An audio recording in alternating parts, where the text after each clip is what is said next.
Apa jadinya ketika hubungan suami istri yang baru berjalan beberapa bulan mulai terganggu oleh kehadiran seorang sosok yang seharusnya menjadi keluarga, tapi justru membawa badai dalam rumah tangga? Semua terlihat baik-baik saja hingga suatu pagi, Mira, ibu mertua yang dikenal anggun dan penuh perhatian, datang ke rumah dengan pakaian yang terasa terlalu santai untuk ukuran dirinya. Tatapan matanya tajam dan menyimpan rahasia yang membuat Dinda, menantu barunya, merasa tidak nyaman, bahkan sulit bernapas. Awalnya, perhatian Mira hanya terlihat seperti kebaikan seorang ibu mertua pada menantunya. Namun, sedikit demi sedikit, sentuhan-sentuhan tak terduga dan tawaran-tawaran yang membingungkan mulai muncul tanpa diundang. Sebelum aku lanjutkan cerita ini,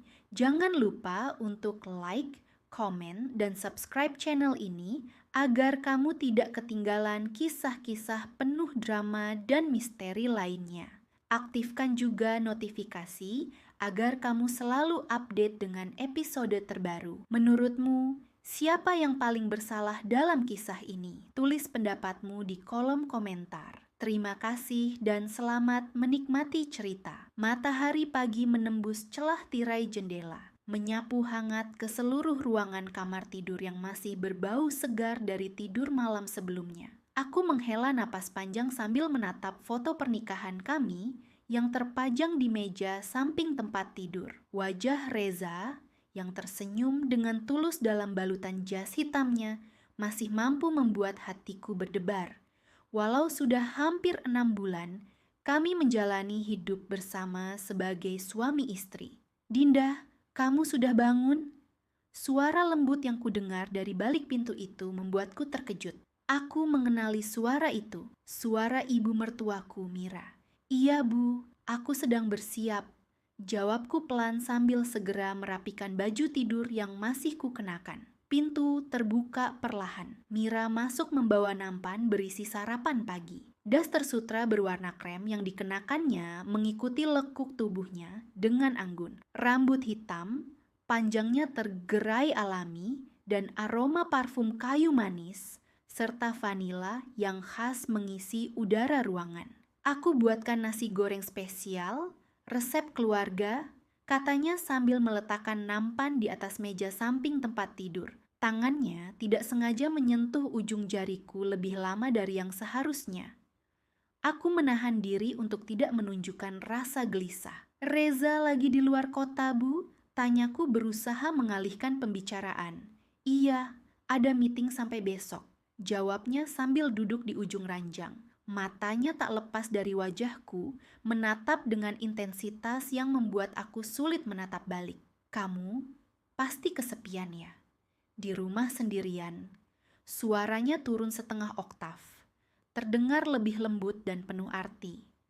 Aku cuma bisa mengangguk kecil, berusaha mengalihkan pandangan ke piring. Sore harinya, saat aku sedang mengambil air minum di dapur, Mira tiba-tiba berdiri sangat dekat di belakangku. Jarak kami begitu rapat sampai aku bisa merasakan hangatnya napasnya di tengkuk. Tadi pagi aku lihat kamu angkat koper. Reza kan sering dinas luar kota? Ucapnya sambil suaranya terdengar hampir berbisik. Tapi aku rutin olahraga kok. Jawabku gugup, berusaha menghindar. Dia tersenyum tipis. Kalau kamu mau, aku bisa bantu pijat supaya rileks. Tangannya nyaris menyentuh bahuku. Dadaku berdegup kencang. Aku tahu ini bukan sekedar perhatian biasa. Malam itu, aku memilih bekerja sampai larut di ruang kerja supaya tidak sendirian di rumah. Tapi suara ketukan pintu yang tiba-tiba membuat jantungku melonjak. Mira masuk tanpa menunggu izin, mengenakan kimono sutra yang terbuka sedikit. Kakinya yang terpapar sebagian itu membuatku sulit berpikir jernih. Aku buatkan susu hangat untukmu, katanya, sambil mendekat dan meletakkan gelas di meja kerja. Saat dia membungkuk, aroma parfumnya yang kuat memenuhi ruangan dan bayangan lekuk tubuhnya samar-samar membuatku menelan ludah. Terima kasih, Bu. Tapi aku masih ada kerjaan. Jawabku dengan suara bergetar. Kamu terlalu tegang, aku bisa bantu buat rileks. Ujarnya sambil duduk di sampingku. Tangannya hampir menyentuh pahaku. Suaranya yang lembut dan tatapan matanya yang intens mulai membuatku terjebak dalam ketegangan yang sulit aku jelaskan. Aku tahu, ada sesuatu yang tak biasa dalam hubungan ini. Dan malam itu, ketegangan yang lama terpendam mulai mencapai titik yang tak bisa aku hindari. Malam itu, setelah Mira duduk di sebelahku dengan kimono sutra yang hampir terbuka, aku berusaha menenangkan diri. Nafasku bergetar. Tangan Mira yang nyaris menyentuh pahaku membuat dadaku sesak. Tapi aku tak berani menolak secara langsung. Aku tahu, satu langkah salah bisa menghancurkan segalanya. Nak, ada sesuatu yang ingin aku bicarakan. Suaranya pelan tapi tegas. Tatapan matanya seolah menembus hatiku. Aku mengalihkan pandangan, mencoba menguatkan suara. Ibu, apa maksud ibu? Mira menarik napas panjang, lalu mengulurkan tangan. Jarinya nyaris menyentuh pipiku. Perlahan tapi pasti. Kamu pasti sudah merasakannya, kan? Katanya seolah sudah tahu apa yang aku pikirkan. Aku mundur pelan, punggungku menempel di sandaran kursi. Ibu, kita keluarga. Ini salah paham. Aku berusaha meyakinkan diri dan juga dirinya. Tapi Mira hanya tersenyum getir. Aku lebih dari sekadar ibu mertua untukmu, Dinda. Kamu tahu itu. Suaranya lembut, tapi kalimatnya menusuk seperti pisau. Aku menelan ludah, sulit percaya pada apa yang kudengar. Apa yang ibu katakan itu salah, jawabku. Meskipun dalam hati aku merasa bingung dan takut. Dia melangkah mendekat lagi. Sekarang jarak kami sangat dekat sampai aku bisa menghitung bulu matanya yang lentik. Kamu pikir aku tidak tahu bagaimana caramu memandangku? Aku tahu kamu menginginkanku. Aku berdiri tiba-tiba. Suara kursi yang tergeser keras di ruang kerja itu memecah keheningan. Aku harus tidur. Besok, aku ada meeting pagi, kataku tergesa. Tapi, tangan Mira segera menangkap pergelangan tanganku, menggenggamnya erat. Jangan lari, Dinda. Kamu tak bisa terus berpura-pura. Napasnya hangat mengenai kulitku. Terlalu hangat. Aku meronta, tapi tangannya kuat. Tidak membiarkanku lepas. Bu, tolong, aku hanya ingin kejujuran dari ibu. Kataku berbisik sambil berusaha tetap tenang. Dia menatap dalam-dalam. Aku juga ingin kamu jujur padaku. 2 bulan lalu, saat Reza baru pertama kali dinas luar kota, dan aku sendirian di rumah, Mira mendatangiku di teras dengan segelas kopi. Saat itu dia berkata, "Kamu pasti lelah menjalani hari-hari ini sendirian." Aku mengangguk. Menganggap itu hanya perhatian biasa. Tapi sejak saat itu, sikapnya berubah. Perhatiannya terasa makin berlebihan. Sentuhannya semakin lama semakin sering. Dan tatapan matanya seakan menyimpan rahasia yang tak ingin aku ketahui. Kembali ke malam ini, aku menolak dengan halus tapi tegas. Aku tidak bisa, Ibu. Ini tidak benar. Dia tertawa pelan. Suara itu menusuk telingaku. Desa, kita bisa membuat semua ini menjadi mudah. Kamu tahu, aku bisa membuat Reza diam. Aku bisa jaga rahasia kita. Aku menggigil. Jangan hancurkan keluargaku. Mira melepas genggamannya, tersenyum sinis. Kamu berbohong pada dirimu sendiri kalau bilang ini tidak menginginkan. Aku menatapnya dengan penuh ketakutan dan kebingungan. Ini harus berhenti, Ibu. Tiba-tiba, pintu ruang kerja terbuka. Reza masuk dengan tas kerja masih tergantung di bahunya. Matanya langsung beralih ke kami berdua. Ada ketegangan yang bisa dia rasakan di udara. Dinda? Suaranya penuh tanya saat melihat kami berdua berdiri kaku. Aku buru-buru menjauh dari Mira, tapi sudah terlambat. Tatapan Reza berpindah dari aku ke ibunya, lalu kembali lagi. Aku pulang lebih awal, katanya, seolah menjelaskan dirinya tanpa perlu alasan. Mira tersenyum manis. tapi matanya seperti mengintimidasi. "Kamu senang aku pulang lebih cepat, Nak?" ucapnya lembut. Aku menelan ludah, merasa dunia berputar lebih cepat dari biasanya. Perasaan campur aduk memenuhi dadaku. Rasa bersalah, takut, dan malu bercampur jadi satu. Malam itu, makan malam terasa hambar. Reza bercerita tentang perjalanannya dengan penuh semangat, tapi aku hanya bisa mengangguk dan tersenyum kosong. Setiap kali Mira mengulurkan tangan untuk mengambil lauk, aku secara refleks menjauhkan piringku. "Kok kamu diam aja?" tanya Reza sambil menatapku penuh perhatian. "Aku capek," jawabku singkat. "Aku takut kalau aku berbicara lebih banyak, semuanya akan pecah." Reza mencoba membuat suasana lebih ringan. "Nanti aku pijitin ya, biar rileks." Sentuhan tangannya yang hangat biasanya menenangkan. Tapi malam ini justru membuat rasa bersalahku semakin membuncah. Setelah makan malam, saat Reza mandi, Mira menahan tanganku di dapur. "Kita harus bicara, Dinda," katanya serius. "Aku tidak mau," jawabku sambil menatap ke arah kamar mandi. "Ini belum selesai." Suaranya rendah tapi penuh makna. "Aku tahu, kamu juga menginginkannya. Jangan bohong pada dirimu sendiri." Aku menarik tangan. "Ini tidak akan terjadi lagi." Dia menahan lenganku dengan kuat. "Kalau kamu berbohong, aku bisa membuat Reza tahu semuanya." Hatiku tersentak. "Jangan," aku memohon. Mira tersenyum sinis. "Kamu bisa pilih, Dinda. Kalau mau lanjut, aku diam.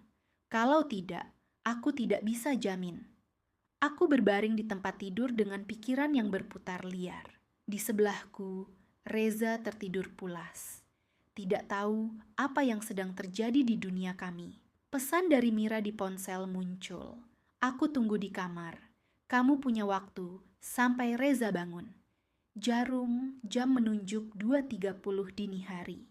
Aku terjebak di persimpangan, menyerah dan jatuh lebih dalam, atau bertahan dengan segala risiko. Aku menarik nafas panjang. Malam belum selesai, dan ini baru awal dari badai yang akan menghancurkan segalanya. Pintu kamar Mira terbuka perlahan, cahaya lampu redup menerpa wajahnya yang tersenyum penuh arti. Kimono sutranya terbuka sedikit, menampakkan lekuk tubuhnya yang memikat. Aku berdiri di ambang pintu, tubuhku membeku, dada berdebar tak karuan. "Aku tahu kamu akan datang," katanya pelan tanpa menoleh. Suara itu seperti bisikan maut yang membuatku ingin mundur, tapi juga tak bisa. "Ini terakhir kalinya," ucapnya. "Setelah ini kita berhenti. Kalau tidak, aku akan ceritakan pada Reza siapa sebenarnya calon istrinya." Jantungku terasa seperti dihimpit. "Ibu, jangan lakukan itu. Aku tidak ingin ada yang terluka," kataku sambil menahan air mata. Mira melangkah mendekat, aroma parfumnya menyengat. "Kamu sudah memikirkannya sejak lama, kan? Sejak aku pertama kali mencuri pandang saat kamu mencuci piring. Sejak aku tahu kamu menginginkanku. Jangan pura-pura bodoh, Dinda." Aku menunduk. Tubuhku gemetar. Saat itu aku ingat betul bagaimana tubuh Mira basah, dan sesekali senyumnya mengundang sesuatu yang terlarang dalam hatiku. "Katakan saja tidak, dan aku akan pergi," lanjutnya lembut. Tapi aku diam. Dalam hening itu, segalanya berubah. Tiba-tiba terdengar suara pecahan gelas dari dapur. Kami berdua terkejut. Tubuhku langsung menegang. Langkah kaki mendekat cepat. Reza berdiri di pintu, wajahnya pucat dan matanya melotot menatap kami. "Aku cuma mau minum air," katanya dengan suara serak. Tapi ketegangan di suaranya tak bisa disembunyikan. Gelas di tangannya jatuh pecah di lantai. Pecahan kaca bertebaran seperti retakan pada hidup kami. Matanya berganti-ganti memandangku dan Mira, dan wajahnya penuh luka. "Dinda!" Suaranya pecah. "Ini bukan seperti yang kamu pikir, bukan, Bu?" teriaknya. Mira buru-buru merapikan kimono satin yang terbuka sedikit. "Dik, Ada penjelasan. Katanya dengan nada meyakinkan. Tolong jangan panggil aku Dick. Bentakku dari kejauhan, masih dalam posisi jongkok, menyaksikan semuanya runtuh. Aku mau muntah. Desis Reza sambil mundur perlahan, seolah melihat sesuatu yang mengerikan. Kami bertiga akhirnya duduk di ruang tamu. Wajah Reza sembab dan basah oleh air mata yang berusaha ia tahan. Aku memeluk lututku, rasanya seperti mimpi buruk yang tak kunjung usai. Berapa lama ini terjadi? Tanyaku dengan suara gemetar. Reza menggeleng. Tidak pernah, Dinda. Aku percaya kamu. Aku berlutut di depannya. Air mata mulai tumpah. Aku tidak pernah menyentuh ibu. Aku janji. Aku janji. Namun, keheningan itu justru yang paling menyakitkan. Bu Mira tertawa getir. Kalian memang pengecut. Jangan pura-pura. Dia berdiri dengan anggun, wajahnya penuh kebencian dan dendam. Aku yang merayumu, bukan sebaliknya. Kesepian karena kamu sering di luar kota Reza. Aku ternganga. Ibu mertuaku yang kuanggap ibu. Ternyata sosok yang ingin menghancurkan hidupku. Mira mengeluarkan ponselnya, lalu dengan nada mengejek berkata, "Lihat bukti ini." Dia melemparkan ponsel ke tangan Reza. Pesan-pesan singkat yang katanya dari aku, tapi sebenarnya dari nomor palsu, tertera di layar. "Aku kangen," tulisnya, tapi aku tidak pernah mengirim. Aku mencoba membantah, tapi Reza sudah berdiri, wajahnya dingin seperti es. "Keluar sekarang, Dinda," katanya dingin. Aku berlari mengejarnya ke kamar. "Reza, dengarkan aku tidak bersalah." Dia menengok, wajahnya penuh luka. Aku tahu kenapa aku percaya ibu. Seminggu lalu dia sudah bilang kamu mulai melirik dia. Dadaku sesak, itu jebakan dari awal. Pintu kamar terkunci di hadapanku. Keesokan harinya, koperku sudah tergeletak di teras rumah. Sebuah SMS dari Reza masuk ke ponselku. Satu kata yang paling mematikan, cerai. Aku hamil 2 minggu. Anak ini tidak akan mengenal ayahnya. Matahari pagi menyinari koper yang tergeletak di teras seperti sindiran dari dunia. Aku mengetuk pintu, berharap ada keajaiban. Tapi yang membuka bukan Reza, melainkan Mira yang menyeringai penuh kemenangan. "Dia tidak mau melihat wajahmu lagi. Ini semua ulah ibu," katanya dingin. Aku menggertakkan gigi, berusaha mengendalikan amarah dan kesedihan. "Bisakah kamu buktikan?" tanyaku dingin. Tiba-tiba dari balik pintu, Mira muncul dengan mata bengkak. "Pergi, atau aku panggil polisi." Di depan rumah, aku menemukan album pernikahan. Kami terbuka di tempat sampah, basah oleh hujan. Foto-foto penuh kebahagiaan dulu, kini ternoda dan tercabik. Aku hanya ingin tahu perkembangan anakku, tapi Reza berkata kasar, "Jangan berani-berani ganggu aku. Dia akan memanggil papa pada suamiku yang baru." Kata-katanya seperti tamparan keras yang menghancurkan hati. Bulan-bulan berikutnya, aku berdiri di depan kantor psikolog. Berkas cerai di tangan. "Apakah kamu ingin melaporkan pelecehan psikologis oleh Bu Mira?" tanya psikologku. "Untuk apa?"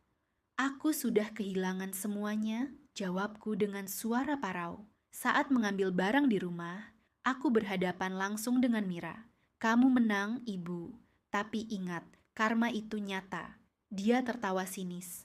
"Aku dapat rumah, uang, dan menyingkirkanmu." Setahun kemudian, aku melihat akun Instagram Reza. Foto pernikahannya dengan direktur kantornya, bayi perempuan bernama Kayla, dan Mira yang tersenyum manis di setiap frame. Aku mematikan ponsel dan menatap laut yang luas. Terkadang keadilan tidak datang sebagai hukuman, tapi sebagai kebebasan.